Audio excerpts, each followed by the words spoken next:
남편과 사별한 형수와 남편의 동생과의 충격 사연. 딸이 저에게 화를 냈습니다. 이게 말이 되냐면서 말이죠. 맞습니다. 저는 지금 넘을 수 없는, 넘어서는 안 되는 선을 넘은 것입니다. 그 선을 넘었을 때도 저는 여러 가지 감정 속에 휘말렸습니다. 죄책감과 안도감, 욕망과 외로움이 서로 모습을 드러내기 바빴죠. 특히나 외로움이라는 감정 때문에 정신을 차릴 수가 없었던 것 같습니다. 제가 무슨 할 말이 있겠어요. 이야기 시작 전 구독과 좋아요, 알림 설정 눌러주시고 여러분의 생각을 댓글로 남겨주세요. 저는 김유진입니다. 올해 63이죠. 지금도 그날 밤을 기억합니다. 남편 우진이 갑자기 쓰러진 날 말입니다. 병원에서 3시간을 기다렸지만 의사는 고개를 저었습니다. 뇌출혈이었습니다. 너무 갑작스러웠죠. 장례식장에서 저는 한 번도 울지 못했습니다. 사람들이 와서 위로의 말을 건네도 고개만 끄덕일 뿐이었습니다. 마치 제 감정이 얼어붙은 것 같았습니다. 남편의 아버지께서 제 어깨를 토닥이며 말씀하셨습니다. 유진아, 울어도 괜찮다. 하지만 저는 울 수가 없었습니다. 눈물이 나오지 않았습니다. 그저 텅 빈 느낌만 있었습니다. 그때였습니다. 영안실 문이 조용히 열렸습니다. 키 큰 남자가 들어왔습니다. 한참을 바라보다가 깨달았습니다. 정우였습니다. 남편의 동생 정우 말입니다. 3년 만에 보는 얼굴이었습니다. 형수님, 저예요. 정우입니다. 목소리가 많이 변했습니다. 더 낮아졌고 더 조용해졌습니다. 저는 그를 바라보며 말했습니다. 도련님, 오셨군요. 정우는 형의 영정 앞에 무릎을 꿇고 앉았습니다. 고개를 깊이 숙였습니다. 어깨가 떨리고 있었습니다. 형님, 마지막엔 제 전화도 안 받으셨더라고요. 그의 목소리에서 후회가 묻어났습니다. 저는 그때서야 알았습니다. 남편이 마지막 몇 달 동안 정우와 연락을 끊었다는 것을 말입니다. 형제 사이에 무슨 일이 있었는지 저는 몰랐습니다. 남편은 그런 이야기를 하지 않았습니다. 형님, 죄송합니다. 정말 죄송합니다. 정우가 중얼거리며 고개를 숙였습니다. 저는 그 모습을 보며 처음으로 가슴이 아팠습니다. 남편도 죽기 전에 후회했을 것 같았습니다. 동생과 화해하지 못한 것을 말입니다. 장례식이 끝나고 사람들이 모두 돌아간 후 정우와 저는 마주 앉았습니다. 긴 침묵이 흘렀습니다. 정우가 먼저 입을 열었습니다. 형수님, 혼자 계시기 힘드시겠어요? 저는 고개를 저었습니다. 괜찮습니다. 남편이 운영하던 요양병원 관사에서 지내고 있어요. 그 큰 집에서 혼자세요? 네. 하지만 괜찮습니다. 정우는 걱정스러운 표정을 지었습니다. 마치 제가 혼자 견딜 수 없을 것 같다는 표정이었습니다. 저는 그런 시선이 불편했습니다. 저는 혼자서도 충분히 살 수 있는 사람이었습니다. 가끔 안부 여쭈어 봐도 될까요? 정우의 질문에 저는 잠시 망설였습니다. 그리고 고개를 끄덕였습니다. 그러세요. 그날 밤 저는 빈 집으로 돌아왔습니다. 남편의 흔적들이 곳곳에 남아 있었습니다. 의사 가방, 청진기, 그리고 그가 즐겨 읽던 의학 서적들 말입니다. 저는 그것들을 치우지 않았습니다. 치울 수가 없었습니다. 침대에 누워서 천장을 바라보며 생각했습니다. 정우가 왜 3년 동안 연락을 끊었던 걸까요? 그리고 왜 남편은 그 이야기를 저에게 하지 않았던 걸까요? 궁금했지만 이제는 알 수 없는 일이 되었습니다. 그날 밤 저는 처음으로 남편 없는 밤을 보냈습니다. 적막한 요양병원 관사에서 혼자 말입니다. 장례식 후 일주일이 지났습니다. 저는 남편이 병원에서 사용하던 의료기기들을 정리하고 있었습니다. 혈압계, 산소 포화도 측정기, 그리고 작은 초음파 기계까지 말입니다. 남편은 가끔 관사에서도 환자들을 돌봤거든요. 상자에 기계들을 넣으며 생각했습니다. 이제 이 집에서 의료기기의 소리를 들을 일은 없겠구나. 삐삐하는 혈압계 소리도, 윙윙거리는 초음파 소리도 말입니다. 묘하게 적막했습니다. 그때 초인종이 울렸습니다. 딩동, 딩동. 누가 올지 예상도 못했는데 말입니다. 문을 열어보니 정우가 서 있었습니다. 손에는 작은 공구 가방을 들고 있었습니다. 형수님, 기기 반납 도와드릴게요. 형님이 쓰시던 물건이라. 목소리가 조심스러웠습니다. 마치 제가 거절할까봐 걱정하는 것 같았습니다. 저는 고개를 끄덕였습니다. 들어오세요, 도련님. 정우가 거실로 들어왔습니다. 그리고 바닥에 놓인 의료기기들을 바라봤습니다. 잠시 멈춰서더니 말했습니다. 형님이 정말 많이 일하셨네요. 네. 새벽에도 환자가 오시면 진료하셨어요. 정우는 조용히 고개를 끄덕였습니다. 그리고 무릎을 꿇고 앉아서 기계들을 하나씩 살펴봤습니다. 마치 남편의 흔적을 읽으려는 것 같았습니다. 이 혈압계, 형님이 대학병원 다닐 때부터 쓰던 거네요. 그런가요? 네. 제가 의대생일 때 형님이 사주신 거예요. 저는 그때서야 알았습니다. 정우도 의사라는 것을 말입니다. 남편은 그런 이야기를 한 번도 하지 않았습니다. 형제가 같은 길을 걷고 있었다는 것을 말입니다. 정우가 기계를 상자에 넣기 시작했습니다. 저도 옆에서 도왔습니다. 그때였습니다. 산소 포화도 측정기를 집으려던 순간 저희 손이 스쳤습니다. 따뜻했습니다. 정우의 손이 말입니다. 남편의 손과는 다른 온기였습니다. 더 부드럽고 더 조심스러웠습니다. 저는 순간 가슴이 두근거렸습니다. 이상했습니다. 왜 이런 기분이 들까요? 죄송합니다. 정우가 먼저 손을 뺐습니다. 얼굴이 약간 붉어진 것 같았습니다. 저도 당황스러웠습니다. 이런 상황이 어색했습니다. 괜찮습니다. 저는 아무렇지 않은 척 말했습니다. 하지만 마음은 그렇지 않았습니다. 뭔가 흔들리고 있었습니다. 남편이 죽은 지 일주일밖에 안 됐는데 말입니다. 정우가 기계들을 정리하는 동안 저는 그의 모습을 지켜봤습니다. 남편과 닮은 부분이 있었습니다. 손놀림이 비슷했고 집중할 때의 표정도 비슷했습니다.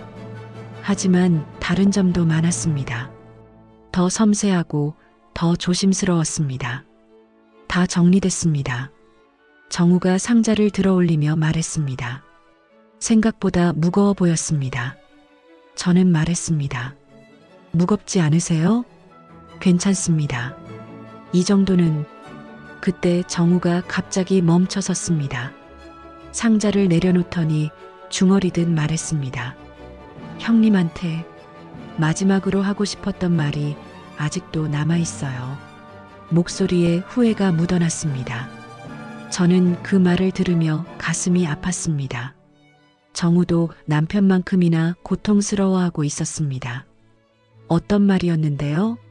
저도 모르게 물어봤습니다. 정우는 잠시 망설이더니 말했습니다. 죄송하다는 말이요. 그리고 사랑한다는 말. 그 순간 공기가 무거워졌습니다. 정우의 눈에서 눈물이 흘렀습니다. 저는 뭐라고 말해야 할지 몰랐습니다. 그저 바라볼 수밖에 없었습니다. 정우가 다시 상자를 들어 올렸습니다. 그리고 말했습니다. 그럼 이만 가보겠습니다. 조심히 가세요, 도련님. 정우가 문을 나서며 뒤돌아봤습니다. 마치 뭔가 더 말하고 싶은 표정이었습니다. 하지만 결국 아무 말도 하지 않고 떠났습니다. 저는 그가 차를 타고 떠나는 모습을 창문 너머로 오래도록 바라봤습니다. 가슴 한쪽이 이상하게 따뜻했습니다. 동시에 죄책감도 들었습니다. 남편이 죽은 지 얼마 안 됐는데 이런 기분을 느껴도 되는 걸까요? 49제가 끝났습니다. 마지막 절차까지 모두 마쳤습니다. 이제 정말로 남편을 보낼 시간이었습니다. 집으로 돌아가는 길 정우가 말했습니다. 형수님, 식사라도 하고 가세요. 저는 처음엔 거절하려 했습니다. 하지만 집에 혼자 돌아가기가 두려웠습니다. 49일 동안 바쁘게 지내다가 갑자기 혼자가 되는 게 말입니다. 그러죠. 우리는 병원 근처 식당으로 갔습니다. 남편이 자주 가던 곳이었습니다. 아주머니가 저를 알아보셨습니다. 어머, 원장님 부인이시네요. 요즘 안 보이시더라. 아주머니의 얼굴이 어두워졌습니다. 소식을 들으신 모양이었습니다. 저는 조용히 고개를 끄덕였습니다. 앉으세요. 원장님 드시던 메뉴 가져다 드릴게요. 정우와 마주 앉았습니다. 남편이 늘 앉던 자리였습니다. 이상했습니다. 남편 대신 정우가 앉아 있으니 말입니다. 닮은 듯 다른 얼굴이 묘한 기분을 들게 했습니다. 음식이 나왔습니다. 된장찌개와 제육볶음, 그리고 소주 한 병이었습니다. 남편이 좋아하던 메뉴였습니다. 정우가 소주를 따라 주었습니다. 형님을 위해 한잔 할까요? 저는 고개를 끄덕였습니다. 우리는 조용히 잔을 기울였습니다. 소주가 목구멍을 타고 내려가며 따끔했습니다.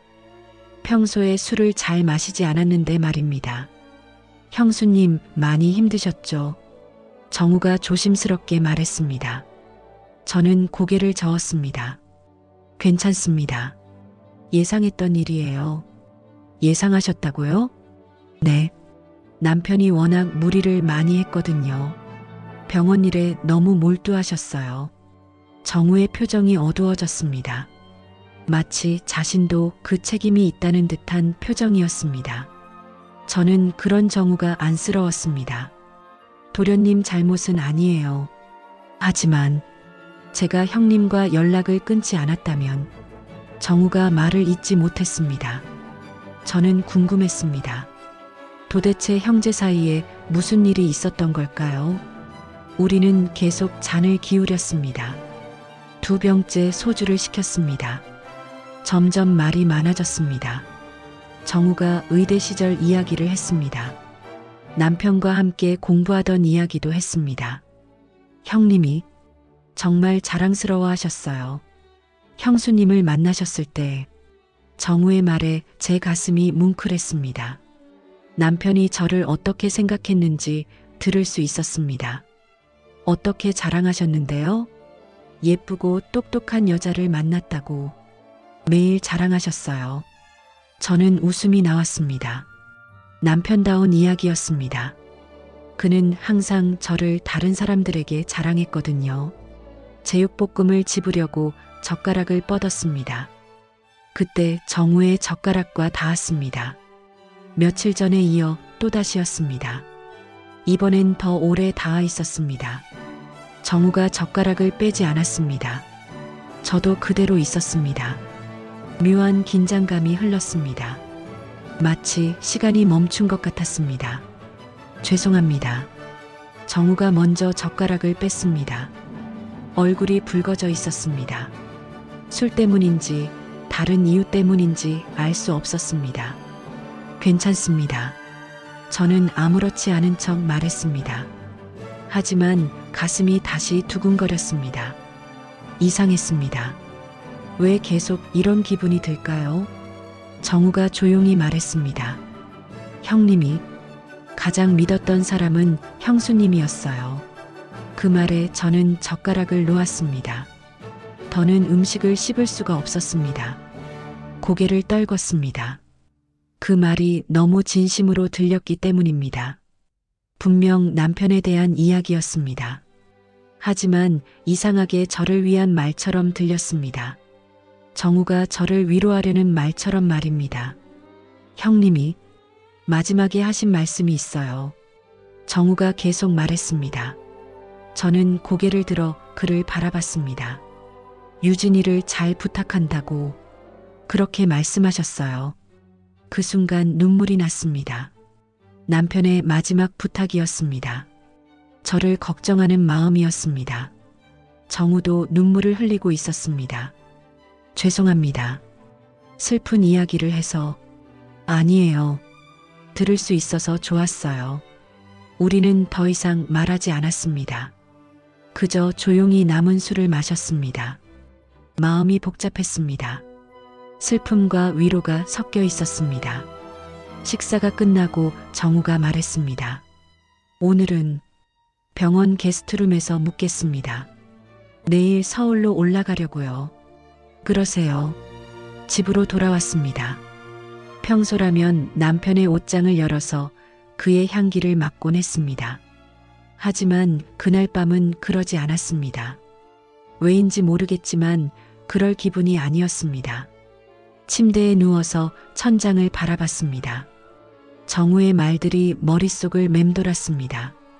남편의 마지막 부탁도 그의 따뜻한 말들도 말입니다. 그리고 젓가락이 닿았던 순간도 계속 생각났습니다. 그 뒤로 며칠이 지났습니다. 정우는 서울로 올라갔다고 했는데 연락이 없었습니다. 저는 혼자 지내며 남편의 흔적들을 하나씩 정리했습니다. 책상 서랍, 옷장, 그리고 화분들까지 말입니다. 비가 내리기 시작했습니다. 장마철이었습니다. 빗소리가 적막한 집을 더욱 쓸쓸하게 만들었습니다. 창문 밖을 보며 차라도 한 잔 끓여 마시려던 참이었습니다. 그때 초인종이 울렸습니다. 이런 비 오는 날에 누가 올까요? 문을 열어보니 정우가 서 있었습니다. 온몸이 비에 젖어 있었습니다. 머리카락에서 빗물이 뚝뚝 떨어지고 있었습니다. 도련님, 왜 이런 날에? 형님이 좋아하시던 커피 원두 가져왔어요. 정우가 작은 봉지를 내밀었습니다. 비닐봉지까지 젖어 있었습니다. 얼마나 오래 비를 맞고 왔을까요? 어서 들어오세요. 감기 걸리겠어요. 정우가 현관에서 신발을 벗었습니다. 양말까지 젖어 있었습니다. 저는 마음이 아팠습니다. 이런 날씨에 왜 굳이 왔을까요? 수건 가져다 드릴게요. 저는 화장실에서 큰 수건을 가져왔습니다. 정우는 거실에서 젖은 셔츠를 벗고 있었습니다. 순간 당황했습니다. 남자의 몸을 보는 게 어색했습니다. 죄송합니다. 너무 젖어서. 괜찮습니다. 이거 입으세요. 저는 남편의 셔츠를 가져다 주었습니다. 정우가 입어보니 조금 컸습니다. 남편이 정우보다 덩치가 더 컸거든요. 젖은 셔츠를 건조대에 걸어주었습니다. 그리고 정우의 머리에 수건을 덮어주었습니다. 머리카락을 말려주려고 했는데 갑자기 가슴이 두근거렸습니다. 고맙습니다. 정우가 조용히 말했습니다. 목소리가 평소보다 낮았습니다. 저는 손을 멈췄습니다. 이상한 분위기였습니다. 커피를 끓여주었습니다. 정우가 가져온 원두였습니다. 남편이 좋아하던 브랜드였습니다. 향기가 집안에 퍼졌습니다. 남편이 살아있을 때의 향기였습니다. 이 집, 혼자 계시기엔 너무 조용해요. 정우가 커피를 마시며 말했습니다. 창밖으로 빗소리만 들렸습니다. 정말 조용했습니다.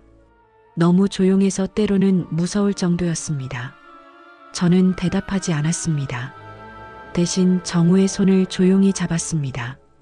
따뜻했습니다. 그리고 떨리고 있었습니다. 저도 떨리고 있었습니다. 형수님, 정우가 제 이름을 불렀습니다. 하지만 더 이상 말하지 않았습니다. 저도 말하지 않았습니다. 말할 필요가 없었습니다. 비가 더 세게 내리기 시작했습니다. 창문을 두드리는 빗소리가 요란했습니다. 하지만 우리는 조용했습니다. 서로를 바라보며 조용히 있었습니다. 정우가 제 뺨을 조심스럽게 만졌습니다. 저는 눈을 감았습니다. 남편이 죽은 지 2달밖에 안 됐는데도 말입니다. 이래도 되는 걸까요? 하지만 멈출 수 없었습니다. 너무 외로웠고 너무 그리웠습니다. 사람의 온기가 말입니다. 위로가 말입니다. 그날 밤 우리는 더 이상 말하지 않았습니다. 말 대신 숨결로 대화했습니다. 서로의 마음을 확인했습니다. 남편의 이름도 우리의 관계도 그 순간엔 모두 잊고 싶었습니다. 빗소리가 우리의 비밀을 지켜주는 것 같았습니다. 아무도 모르게 조용히 말입니다. 그 후로 며칠이 지났습니다. 정우와 저는 조심스럽게 만났습니다. 요양병원을 핑계로 말입니다. 환자들 살펴보러 왔다고, 형님이 하던 일을 도와드리려고 왔다고 했습니다. 하지만 실제로는 서로가 그리웠습니다. 그날 밤 이후로 뭔가 달라졌습니다. 말을 하지 않아도 서로의 마음을 알 수 있었습니다. 위험한 일이었지만 멈출 수 없었습니다. 그날도 정우가 병원에 왔습니다. 점심시간이었습니다. 직접 만든 도시락을 가져와서 함께 먹자고 했습니다. 요양병원 정문 앞 벤치에서 말입니다. 형수님, 오늘은 제가 해왔어요. 정우가 도시락을 내밀었습니다. 김밥과 계란말이가 들어있었습니다. 서툰 솜씨였지만 정성이 느껴졌습니다. 고맙습니다, 도련님. 저는 도시락을 받으며 미소를 지었습니다. 이런 일상이 행복했습니다. 누군가 저를 위해 음식을 해주는 것 말입니다. 그때였습니다. 뒤에서 익숙한 목소리가 들렸습니다. 엄마. 돌아보니 딸 설인이 서 있었습니다. 언제 왔는지 모르겠지만 우리를 지켜보고 있었습니다. 표정이 굳어 있었습니다. 설인아, 언제 왔니? 방금요. 엄마 보러 왔는데. 설인의 시선이 정우에게로 갔습니다. 그리고 제 손에 들린 도시락을 봤습니다. 상황을 파악하는 것 같았습니다. 안녕하세요. 정우가 설인에게 인사했습니다. 어색한 분위기였습니다. 설인은 대답하지 않았습니다. 그냥 차갑게 바라볼 뿐이었습니다. 집에 가서 이야기하자. 저는 설인의 팔을 잡고 집으로 향했습니다.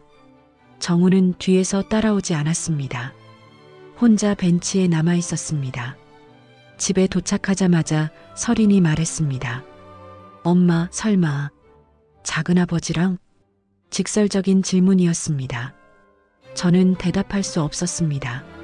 말없이 고개를 숙였습니다. 거짓말을 할 수 없었습니다. 정말이에요? 정말 그런 사이예요? 설인의 목소리에 실망이 섞여 있었습니다. 저는 여전히 고개를 들 수 없었습니다. 딸 앞에서 너무 부끄러웠습니다. 엄마, 아빠 돌아가신 지 몇 달이나 됐다고 그래요? 설인아, 2달이에요, 엄마. 고작 2달이라고요.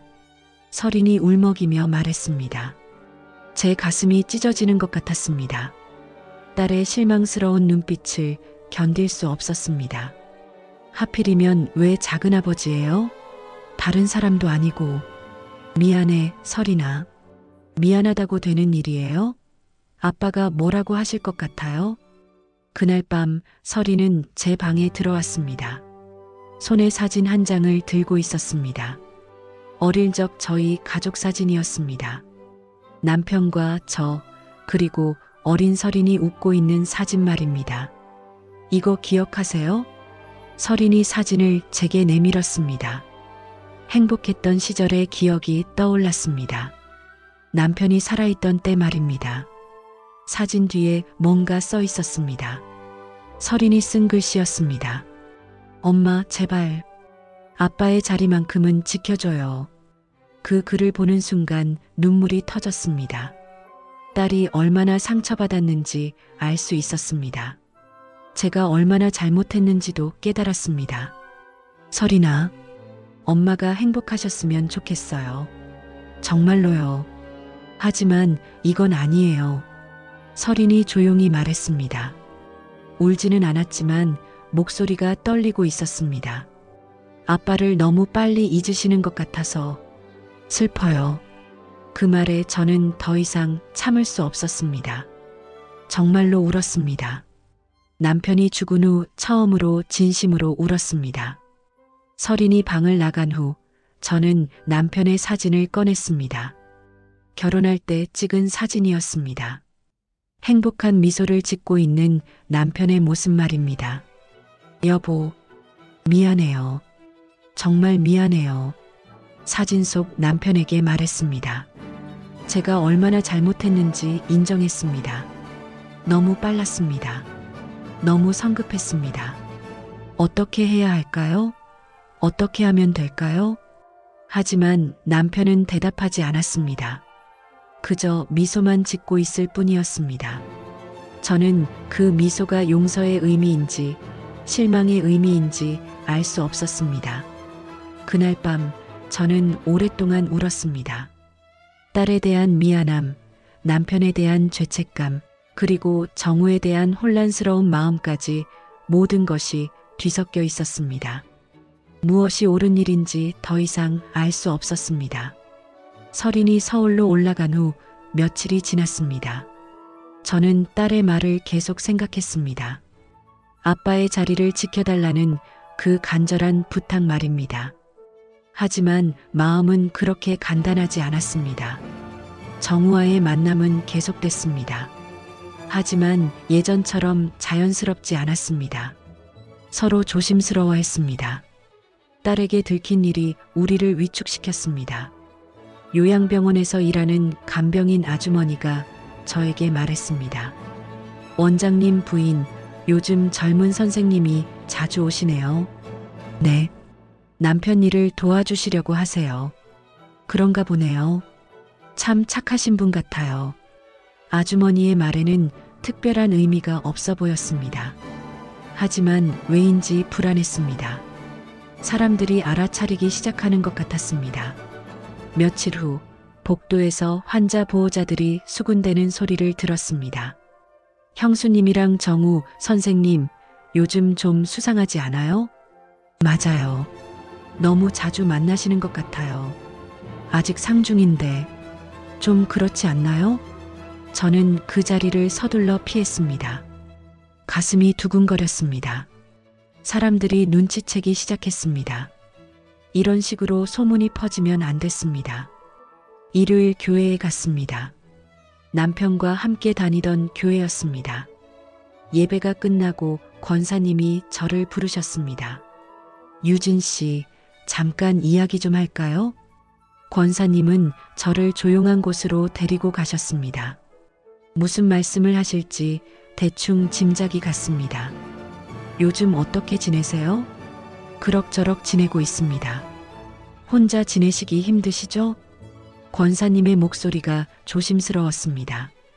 하지만 뭔가 더 말하고 싶어 하시는 것 같았습니다. 외로운 건 알아요. 정말 이해해요. 권사님이 제 손을 잡으셨습니다. 따뜻했지만 무거웠습니다. 근데 참으셔야죠. 그건 아니잖아요. 그 말에 저는 가슴이 철렁했습니다. 권사님도 알고 계셨습니다. 정우와의 일을 말입니다. 교회 식구들이 걱정하고 있어요. 우진 씨가 돌아가신 지 얼마 안 됐는데 죄송합니다. 저는 고개를 숙였습니다. 변명할 말이 없었습니다. 권사님 말씀이 맞았습니다. 젊으니까 외롭고 힘든 건 당연해요. 하지만 시기가 있잖아요. 네, 알겠습니다. 집으로 돌아와서 생각했습니다. 더 이상 이런 식으로 살 수는 없었습니다. 딸도 상처받고 교회 식구들도 걱정하고 소문까지 돌고 있었습니다. 정우에게 전화했습니다. 도련님, 잠깐 뵐 수 있을까요? 네, 형수님. 지금 가겠습니다. 1시간 후 정우가 왔습니다. 평소보다 표정이 어두워 보였습니다. 아마 정우도 눈치채고 있었을 것입니다.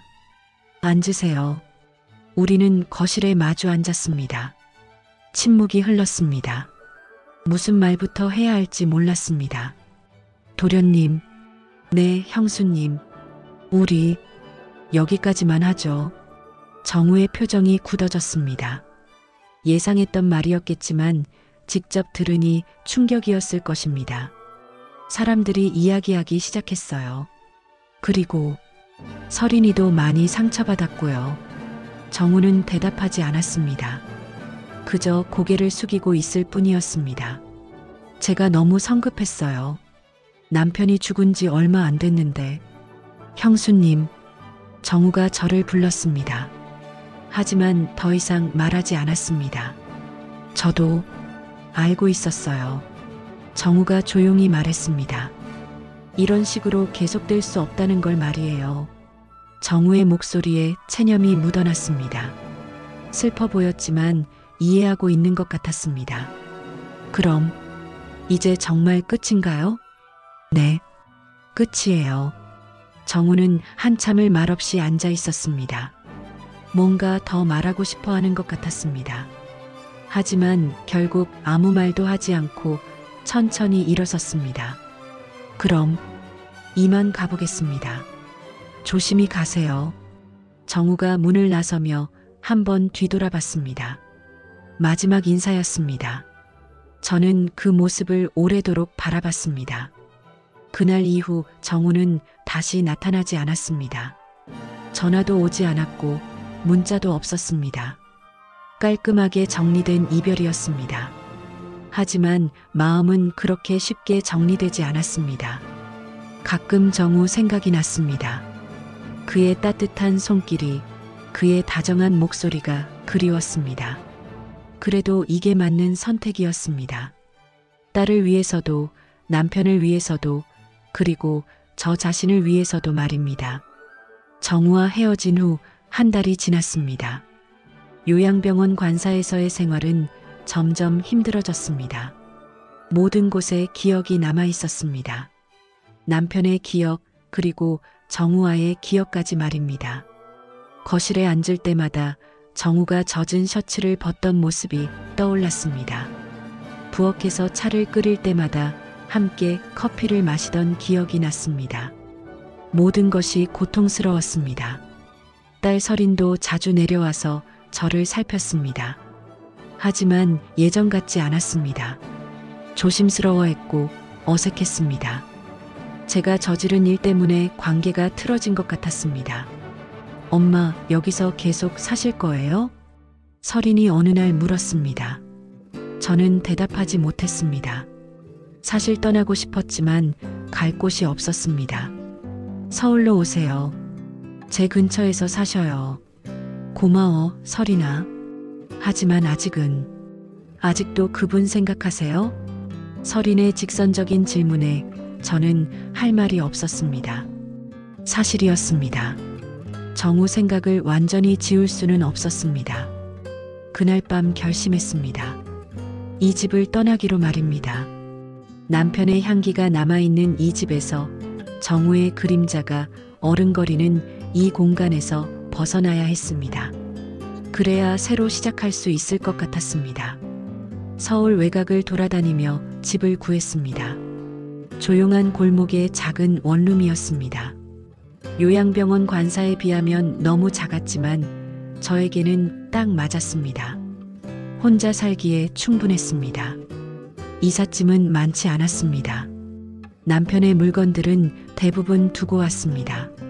가져갈 수가 없었습니다. 너무 아팠습니다. 옷 몇 벌과 책 몇 권, 그리고 사진 몇 장만 챙겼습니다. 새 집 근처에 작은 도예 공방이 있었습니다.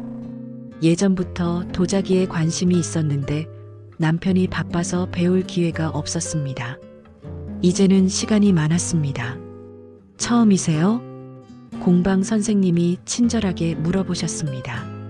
중년 여성분이었는데 따뜻한 인상이었습니다. 네, 완전 초보입니다. 괜찮아요. 천천히 배우면 돼요. 흙을 만지기 시작했습니다. 차가우면서도 부드러운 감촉이었습니다. 물레 위에서 흙이 돌아갈 때마다 마음이 조금씩 평온해졌습니다. 매일 공방에 갔습니다. 아침 일찍 나가서 저녁까지 흙만 만졌습니다. 말없이 조용히 말입니다. 그렇게 시간을 보내면 다른 생각을 하지 않을 수 있었습니다. 핸드폰에는 여전히 정우의 번호가 저장되어 있었습니다. 지우려고 해도 손가락이 움직이지 않았습니다. 하지만 전화는 한 번도 걸지 않았습니다. 문자도 보내지 않았습니다. 가끔 밤에 혼자 있을 때 그 번호를 바라봤습니다. 통화 버튼을 누르고 싶은 충동이 들었습니다. 하지만 참았습니다. 이미 끝난 일이었습니다. 그땐 나도 사람이었어. 혼잣말처럼 중얼거렸습니다. 정우와 함께 있을 때의 저 자신을 변명하는 말이었습니다. 외롭고 아팠던 시절의 저를 이해하려는 노력이었습니다. 흙으로 만든 첫 번째 작품은 작은 찻잔이었습니다. 모양이 삐뚤어졌지만 제 손으로 만든 것이었습니다. 그 찻잔에 차를 부어 마시며 생각했습니다. 새로운 시작이었습니다. 남편 없는 삶, 정우 없는 삶, 오롯이 저 혼자만의 삶 말입니다. 두려웠지만 해내야 했습니다. 설인이 가끔 찾아왔습니다. 예전보다는 자연스러워졌습니다. 제가 달라진 것을 알아차린 것 같았습니다. 엄마, 많이 안정되신 것 같아요. 그런가? 네. 표정이 편해 보여요. 설인의 말에 저는 미소를 지었습니다. 정말로 조금씩 나아지고 있는 것 같았습니다. 아직 완전하지는 않았지만 말입니다. 밤이 되면 여전히 외로웠습니다. 정우가 그리웠고 때로는 남편도 그리웠습니다. 하지만 견딜 수 있었습니다. 흙을 만지며 하루하루 버텨나갔습니다. 1년이 지났습니다. 도예를 배운 지도 그만큼 됐습니다. 이제는 제법 그럴듯한 작품을 만들 수 있게 됐습니다. 찻잔, 접시, 그리고 작은 화분까지 말입니다. 계절이 바뀌는 것을 느낄 수 있었습니다. 봄에는 연두빛 새싹을, 여름에는 짙은 녹음을, 가을에는 붉은 단풍을 보며 지냈습니다. 그리고 다시 겨울이 왔습니다. 정우 생각은 많이 줄어들었습니다. 처음 몇 달은 하루에도 몇 번씩 떠올랐지만 이제는 가끔씩만 생각났습니다. 그것도 아프지 않게 말입니다. 그날도 평소처럼 공방에서 작업하고 있었습니다. 물레 위에서 흙이 돌아가고 있었고 저는 조심스럽게 손을 대고 있었습니다. 집중할 때는 모든 것을 잊을 수 있었습니다. 오후 3시쯤이었습니다. 공방 문이 조용히 열렸습니다. 손님이 오나 했는데 발소리가 익숙했습니다. 고개를 들어보니 정우가 서 있었습니다. 많이 달라져 있었습니다. 살이 많이 빠져서 말라 보였습니다. 얼굴도 더 야위어졌고 전체적으로 조용해 보였습니다. 혹시 차 한 잔 괜찮을까요? 정우가 조심스럽게 물었습니다. 목소리도 예전보다 낮아졌습니다. 말수도 적어진 것 같았습니다. 하지만 눈빛은 그대로였습니다. 여전히 따뜻했습니다. 저는 손을 씻고 일어났습니다. 놀랍지도 당황스럽지도 않았습니다. 언젠가는 만날 것 같았거든요. 그리고 그 만남이 오늘이었습니다. 앉으세요. 공방 한쪽에 작은 테이블이 있었습니다. 차를 마시는 공간이었습니다. 정우가 조용히 앉았습니다. 제가 직접 만든 찻잔에 차를 우렸습니다. 보이차였습니다. 공방 선생님이 좋아하시는 차였는데 저도 즐겨 마시게 됐습니다. 제가 만든 찻잔이에요. 정우에게 찻잔을 내밀며 말했습니다. 정우는 찻잔을 받아들며 찬찬히 살펴봤습니다. 잘 만드셨네요. 고맙습니다. 우리는 마주 앉아 차를 마셨습니다. 말이 없었습니다. 하지만 어색하지 않았습니다. 1년 전과는 완전히 다른 분위기였습니다. 어떻게 지내셨어요? 정우가 먼저 물었습니다. 평범한 안부 인사였습니다. 예전처럼 간절하거나 애틋하지 않았습니다. 그럭저럭 지내고 있어요. 도련님은요? 저도 비슷해요. 짧은 대화였습니다. 더 이상 할 말이 없는 것 같았습니다. 그렇게 30분 정도 앉아 있었습니다. 이제 가봐야겠네요. 정우가 일어나며 말했습니다. 저는 고개를 끄덕였습니다.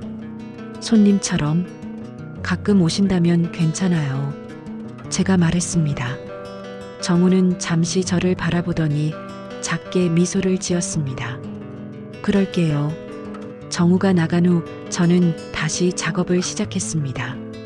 마음이 평온했습니다. 1년 전 같았다면 가슴이 뛰고 혼란스러웠을 것입니다. 하지만 이제는 달랐습니다. 감정은 많이 식었습니다. 더 이상 설레지도 않았고 애틋하지도 않았습니다. 하지만 완전히 사라진 것은 아니었습니다. 서로를 향한 온기만은 조용히 남아 있었습니다. 그것으로 충분했습니다. 사랑도 미움도 아닌 그저 따뜻한 마음 정도면 말입니다. 과거를 지우지는 않되 새로 시작하지도 않는 그런 관계였습니다. 다음 주에도 정우가 왔습니다. 그리고 그 다음 주에도 왔습니다. 항상 같은 시간에 같은 자리에서 차를 마셨습니다. 길게 이야기하지도 않았고 과거를 언급하지도 않았습니다. 그렇게 우리는 새로운 관계를 만들어 갔습니다. 형수와 도련님도 아니고 연인도 아닌 그저 서로를 이해하는 사람들로 말입니다.